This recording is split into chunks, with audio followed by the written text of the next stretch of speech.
All, ये हमारा geography का दूसरा लेक्चर है जिसमें आज हम सभी लोग इस जो कुछ भी मैंने बोर्ड पे लिखा है इसके बारे में डिस्कशन करने वाले हैं। इससे पहले वाला जो हमारा फर्स्ट पार्ट था वीडियो का, उसमें मैंने मुझे कमी एहसास हुई थी कि मैं जो कुछ भी बोर्ड पे लिखा था वो छोटा लग रहा होगा ऐसा दिखने में, तो आज मैंने सभी को कैपिटल में ही लिखा है। तो आई होप ये सभी आप लोगों को क्लियर विजिबल होंगे।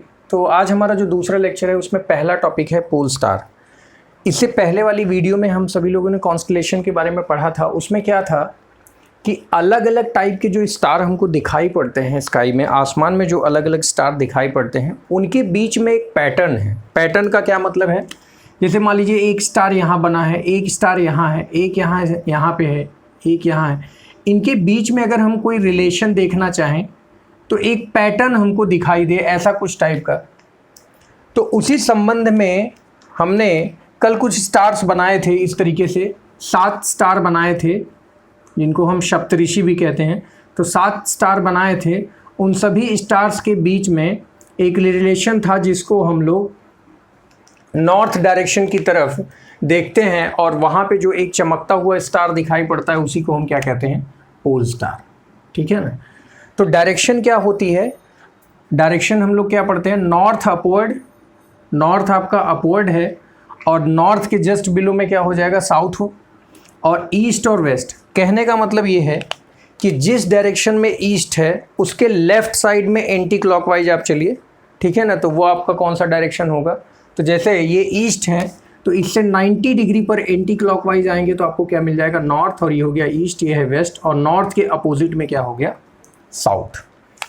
तो in the night people use to determine the direction of north. देखिए क्या था, पहले के समय में जब घड़ी नहीं हुआ करते थे, डायरेक्शन का पता नहीं चला करता था, तो ऐसी सिचुएशन में जो पूर्वज लोग थे या फिर जो बहुत पुराने लोग हैं, एस्ट्रोलॉजर्स हैं, वो क्या है, आसमान की घटनाओं को ही देखकर कई चीज़ों को पहचान जाते थे कि क्या होने वाला है। मौसम के अनुमान को जो है वो अंदाज़ा लगा लिया करते थे, ठीक है ना। तो आकाश की तरफ से वो देखकर ही सारे विवरण निकालते थे। तो जिसमें in the night people use to determine the direction of north star.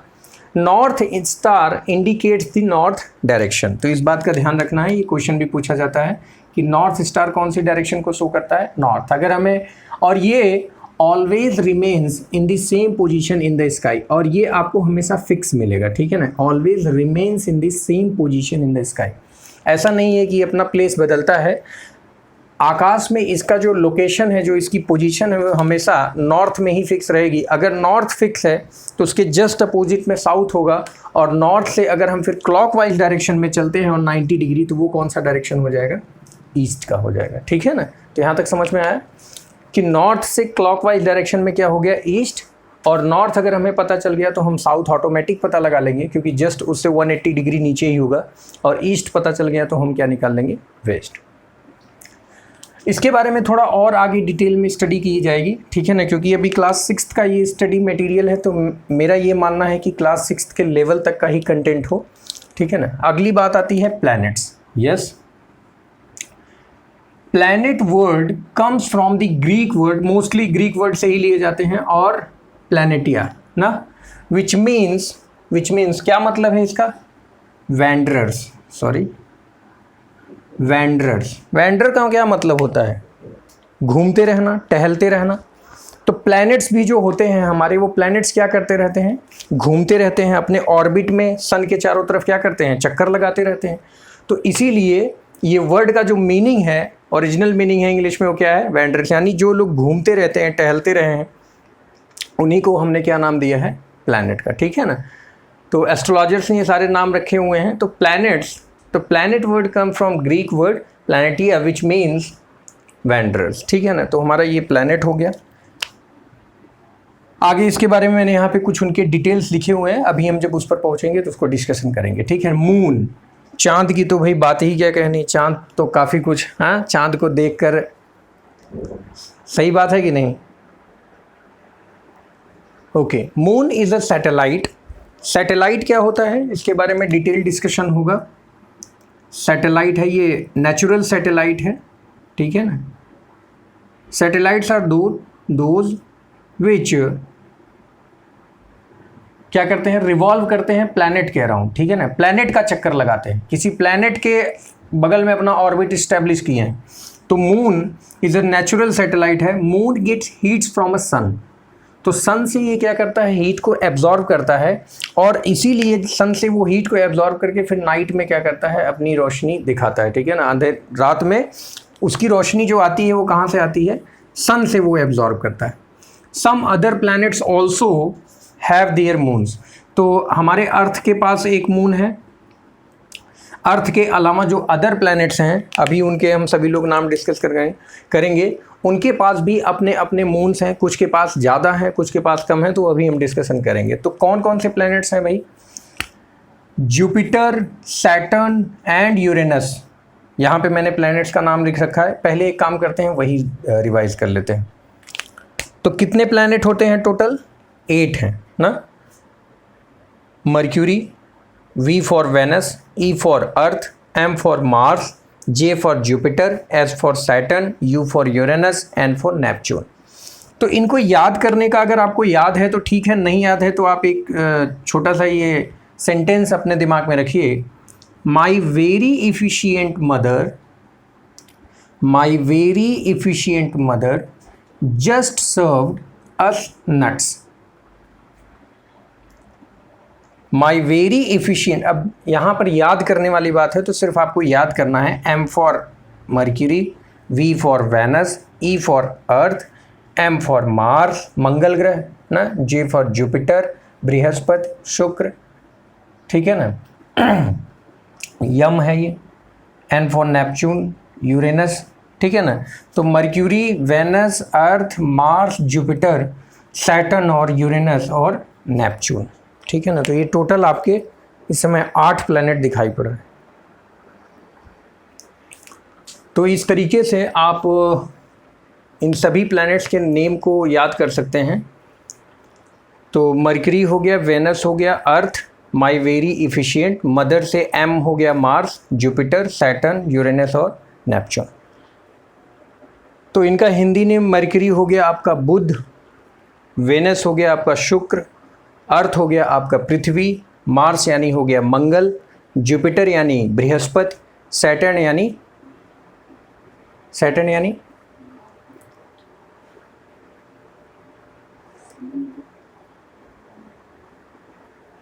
Shani, Saturn यानी शनि, अरुण ना, यू फॉर यूरेनस, और यू क्या हो गया, वरुण।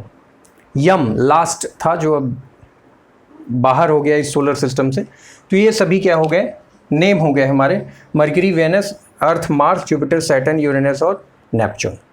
तो इनके बीच में एक जरा देखेंगे क्या है, Jupiter, Saturn and Uranus have rings around them.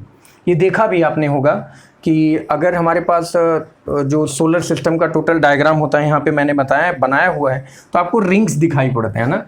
इस तरीके से अगर जो हमारा सैटर्न है उसके तरफ ऐसा रिंग बना हुआ होता है, तो वो रिंग होता क्या है, these are belt of debris. अब ये डेब्रीज क्या होते हैं, थोड़ा इनको समझने की ज़रूरत है। They are known as a minor planets, मतलब छोटे छोटे प्लैनेट्स होते हैं। दे मे बी स्फेरिकल, छोटे भी हो सकते हैं, मतलब स्फेरिकल गोलाकार में, एलोंगेटेड यानी बड़े आकार में भी हो सकते हैं, इस तरीके से हों, ठीक है ना, स्फेरिकल शेप में भी हो सकते हैं, इरेगुलर शेप्स के भी हो सकते हैं। फॉर्म कहाँ पाए जाते हैं, found between Mars and Jupiter, ठीक है ना, मंगल और जुपिटर, इनके बीच में इनका एक पूरा बेल्ट पाया जाता है डेब्रीज का, जो कि क्या होते हैं, छोटे छोटे पार्टिकल्स जो होते हैं उनका कलेक्शन होता है। वो गोलाकार में भी हो सकते हैं, इरेगुलर शेप में भी हो सकते हैं, ठीक है ना। क्या रीज़न है कि ये वहाँ पर अभी तक चक्कर लगा रहे हैं, क्योंकि failed to assemble between the planets keep revolving around sun. और ये क्या होते हैं, ये एक साथ जुड़ नहीं पाए हैं, इसी वजह से क्या कर रहे हैं, इस जोन में, जुपिटर और मार्स और जुपिटर के बीच के जोन में ये क्या करते रहते हैं, रिवॉल्व करते रहते हैं और सन का ही चक्कर लगा रहे हैं। क्योंकि हमारे पास जितने भी ग्रह हैं ये सभी क्या कर रहे हैं, सन का ही चक्कर लगा रहे हैं, ठीक है ना, अपनी अपनी एक्सिस पे। थोड़ा सा डिटेल्स मैंने यहाँ पे क्या लिखा हुआ है, 1 ऑर्बिट अराउंड द सन। सन का एक चक्कर कंप्लीट करने में कितना टाइम लगता है, मतलब अपने ऑर्बिट में घूम रहे हैं, अपनी कक्षा में ग्रह क्या कर रहे हैं, सन का चक्कर लगा रहे हैं, तो उनको कितना समय लगता है। तो यहाँ पर क्या लिखा है मैंने, मर्क्यूरी का कितना टाइम लगता है, 88 डेज। ये अपने यहाँ के मतलब अर्थ के हिसाब से कैलकुलेशन है कि 88 डेज लग जाते हैं किसको, मर्क्यूरी को सन का एक चक्कर कंप्लीट करने में, ठीक है ना। वेनस का कितना लगता है, 255 डेज। अर्थ का कितना लगता है, 365 डेज। देखिए 365 इंटू 1/4 लगता है ना, कि 1/6 है, 1/4 है ना। 6 घंटे ऐड होते रहते हैं और हर चौथे साल में एक डे पूरा कंप्लीट बन जाता है, जो कि किस मंथ में ऐड होता है, फरवरी में, ठीक है ना। मार्स कितना हो गया, 687। जुपिटर है आपका 11 ईयर्स 11 मंथ, काफ़ी बड़ा है भाई। मार्स तो जस्ट हमें लग रहा है अर्थ का डबल टाइम ले रहा है क्या ना, 360 नहीं, थोड़ा सा कम है, 687 है। अगर 360 का भी डबल करेंगे तो 720 आएगा, तो उससे थोड़ा सा कम है, ठीक है ना। बट इससे ज़्यादा ले रहा है, क्यों, और क्यों ज़्यादा टाइम लगता है, क्योंकि अगर हमारा सन है तो होता क्या है, आप सोचिए, अगर ये पाथ है, आपको मैं थोड़ा सा ऐसे समझाऊंगा तो ज़्यादा समझ में आएगा। मान लीजिए एक ग्राउंड है, ये ग्राउंड है, ये फिक्स है, अंदर बगीचे वगैरह हैं या कुछ भी है ऐसा, इसके चारों तरफ चक्कर लगाना है। तो अगर कोई यहाँ पे चक्कर लगाएगा और कोई यहाँ पे चक्कर लगाए, तो अगर मान लीजिए सेम स्टार्टिंग पॉइंट हो, ये एक यहाँ से चक्कर लगाना चालू करे और एक यहाँ चक्कर लगाना चालू करे, तो अगर पर्सन ए है, ये बी है, तो ए वाला क्या करेगा, ए वाले को लेस पेरीमीटर ट्रेवल करना है ना, उसका पेरीमीटर क्या है, छोटा है, और जो बी वाला है उसको इस पाथ में क्या करना है, ज़्यादा पेरीमीटर ट्रेवल करना है, क्योंकि सेंटर से, मतलब सन के सेंटर से इसका रेडियस और इसके रेडियस में क्या है, फ़र्क है।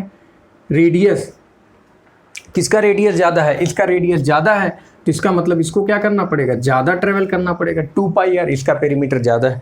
तो अगर आप उसी तरीके से देखेंगे तो इन सभी का क्या होता है, बढ़ता चला जाएगा। तो जुपिटर का 11 ईयर्स 11 मंथ, सैटर्न का 29 ईयर्स 5 मंथ। ये m जो मैंने लिखा है ये मंथ है, ठीक है ना, यहाँ पे मंथ है, अभी नीचे वो मिनट में कन्वर्ट हो जाएगा, बस आपको जानने के लिए। ये यूरेनस का जितना कितना है, अरुण वरुण, ठीक है ना, तो कितना है, 84 ईयर्स। और शनि का कितना बता ही दिया, और ये हो गया वरुण का कितना, 164 ईयर्स। तो सोच के देखिए, यहाँ तक आप डेज में हैं और ये कितना हो गया, 164 ईयर्स। अगर इंसानों की उम्र 60 साल भी मानी जाए तो 180 लगभग तीन जनरेशन गायब हो जाएगी, तब जाके उसका एक चक्कर कंप्लीट हो रहा है। Number off spin, sorry, 1 spin on a axis, मतलब जरा ये समझने की कोशिश करिए, अपनी एक्सिस पे ये लोग क्या कर रहे हैं, रिवॉल्व कर रहे हैं। मतलब अगर ये सन है हमारा और ये प्लैनेट है, तो प्लैनेट क्या कर रहा है, अपनी एक्सिस पे तो रोटेट कर ही रहा है, अपनी एक्सिस पे। तो इसको अभी हम आगे और डिटेल में पढ़ेंगे, ऐसी बात नहीं है, लेकिन यहाँ पर समझने के लिए अपनी एक्सिस पे तो ये रोटेट कर ही रहे हैं, प्लस सन के अराउंड भी रिवॉल्व कर रहे हैं। तो सन के जो अराउंड रिवॉल्व कर रहे हैं उसका टाइम ये है, 1 ऑर्बिट अराउंड सन। सन के चारों ओर चक्कर लगाने का क्या समय है। लेकिन अपने अक्ष पे ये कितना समय लेते हैं घूमने का, ये कितना है, 59 डेज। मतलब मर्क्यूरी 59 डेज में अपना एक चक्कर कंप्लीट करता है अपनी एक्सिस पे, ठीक है ना। 243 डेज, इसका कितना है, 1 डे। अर्थ एक दिन में 24 आवर्स, हाँ, जिसको हम 24 आवर्स में डिवाइड कर दिए हैं, 24 घंटे में अपना एक चक्कर कंप्लीट कर लेती है, तभी तो 12-12 घंटे के दिन रात हमने डिवाइड कर रखे हैं। तो 9 hours 56 minute, 10 hour 40 minute Saturn का, यूरेनस का 17 आवर्स 40 मिनट, इससे कम ही है, अर्थ से कम ही है, ठीक है, 16 आवर्स 7 मिनट। तो ये हो गया 1 spin on a axis. Now number of moons, इनके खुद के कितने नेचुरल सैटेलाइट हैं, तो मर्क्यूरी और वेनस का नहीं है, लेकिन अर्थ का कितना है, 1 है। मार्स का कितना है, 2 माना गया है, ठीक है ना, यहाँ पे थोड़ा। 53 कितना है जुपिटर का, 53 आपका है सैटर्न का, यूरेनस का कितना है 27 और नेपच्यून का कितना है 13। तो ये क्या हो गया, नंबर ऑफ मून्स हो गए उनके, कितने नेचुरल सैटेलाइट उनसे बने हुए हैं। तो आई होप आप सभी लोग को यहाँ तक समझ में आया होगा। आप इसका एक स्क्रीनशॉट भी ले सकते हैं। देखिए जितना भी कंटेंट है क्लास 6 के लेवल पर ही रखने की कोशिश की गई है। तो कुछ शब्दों का इस्तेमाल हिंदी में भी हुआ है, जैसे कुछ अगर हिंदी मीडियम के बच्चे हैं तो जैसे इन्हीं के नाम, इंग्लिश मीडियम वाले बच्चों को सारी चीज़ें इंग्लिश में ही पता है कि मरकरी मतलब बुध होता है भी है, वेनस का मतलब शुक्र है, अर्थ पृथ्वी है, ठीक है ना। तो हिंदी नाम में भी इनको पढ़ा जा सकता है, लेकिन इंग्लिश मीडियम का है। तो आई होप यहाँ तक आप सभी लोग को क्लियर है। बाकी जो अब डिटेल्स है फर्स्ट चैप्टर का वो हम लोग नेक्स्ट वीडियो में डिस्कस करेंगे, और आप प्रॉपर नोट्स बनाते चलिए ताकि आपको पूरा कॉन्सेप्ट क्लियर हो जाए, ठीक है ना। बहुत ज़रूरी है इन सारी चीज़ों को पढ़ना, और इसके बारे में पूरी जानकारी रहेगी तो धीरे धीरे हम आगे वर्ल्ड के बारे में, फिर हम अर्थ के बारे में, अपने ही प्लैनेट्स के बारे में पढ़ेंगे। बाकी प्लैनेट्स के बारे में हम कम पढ़ेंगे, लेकिन अपने प्लैनेट्स के बारे में ज़्यादा स्टडी करेंगे। वर्ल्ड में कॉन्टिनेंट्स हैं, सब कॉन्टिनेंट्स हैं, ठीक है ना, सीज़ हैं, समुद्र वगैरह, इन सारी चीज़ों के बारे में डिस्कस करेंगे। तो चलिए मिलते हैं नेक्स्ट वीडियो में, तब तक के लिए thank you so much, bye.